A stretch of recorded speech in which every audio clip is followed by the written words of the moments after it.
атеисттер сосын Құдайдың бар екенін дәлелдеңдер дейді. Оларға қалай жауап берген дұрыс? Енді бұл тізесі шыққан сұрақ та. Алдымен Құдайдың жоқ екенін дәлелдесін де бұл біріншіден. Бір нәрсе өзінен өзі қозғалу мүмкін емес та. Физика заңымен де біз кәміл сенеміз, жаратқан егеміз ұлық Алла бар екендігіне. Енді ғылыми тұрғыдағы әлемдегі қаншама ғалымдар өмірінің соңына келе исламды қабылдаған. Исламды қабылдамаса да Құдайдың барлығын мойындап кеткені хақиқат. Дамыған ел, мысалы Жапон елдері, қазіргі Корей елдері, мысалы, ислам қабылдап отыр ғой солар.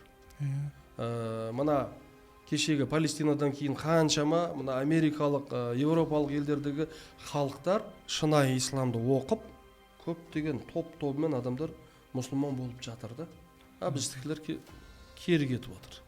Құран бір, Құдай бір, пайғамбарымыз бір болса, неге мұсылмандар бөлініп жатыр?